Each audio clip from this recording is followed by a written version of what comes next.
ജീവിതത്തിൽ ഒരുപാട് പ്രതിസന്ധികൾ ഉണ്ടായിട്ടും അതിൽ തളരാതെ മുന്നോട്ട് പോകുന്ന ഒരു ചെറുപ്പക്കാരനാണ് ഈ കാണുന്ന അരവിന്ദ്. ജന്മന 2 കാലുകൾക്കും ശേഷിയില്ല. അച്ഛന് സ്ട്രോക്ക് വന്നതിന് ശേഷം മറ്റു ജോലികൾക്കൊന്നും പോകാൻ പറ്റാത്തതിനാൽ ഇന്ന് ഈ കുടുംബത്തിന്റെ ഏക ആശ്രയം അരവിന്ദാണ്.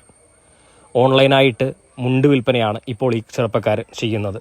150 രൂപ മുതൽ നല്ല ക്വാളിറ്റിയിൽ വെള്ളമുണ്ടുകളും കാവിമുണ്ടുകളും കറുപ്പുമുണ്ടുകളും അതേപോലെ ഷർട്ടിൻ്റെ തുണിയും എല്ലാം ഈ ചെറുപ്പക്കാരൻ വിൽക്കുന്നുണ്ട്. നമ്മൾക്ക് ഒരു മുണ്ട് മേടിച്ച് സഹായിക്കാൻ പറ്റിയാൽ തീർച്ചയായിട്ടും ഈ കുടുംബത്തിന് അത് വലിയൊരു സഹായമാകും. ഇന്ത്യയിൽ എവിടെയും മുണ്ട് ഡെലിവറി ചെയ്യുന്നുണ്ട്. ഈ കാണുന്ന വാട്സാപ്പ് നമ്പറിൽ കോൺടാക്റ്റ് ചെയ്ത് കഴിഞ്ഞാൽ അരവിന്ദ് നമുക്ക് മുണ്ടുകൾ അയച്ചു തരും. ഇത്തരത്തിൽ ജീവിതത്തോട് പൊരുതി ജീവിക്കുന്ന ഒരുപാട് ഭിന്നശേഷിക്കാർക്ക് വേണ്ടിയാണ് ഈ വീഡിയോ. വിധി തോൽപ്പിക്കാൻ ശ്രമിച്ചിട്ടും പൊരുതി മുന്നേറുന്ന അരവിന്ദിനെ പോലുള്ള ചെറുപ്പക്കാരെയല്ലേ നമ്മൾ സപ്പോർട്ട് ചെയ്യേണ്ടത്. തീർച്ചയായിട്ടും ഒരു മുണ്ടെങ്കിലും മേടിക്കാൻ മറക്കല്ലേ.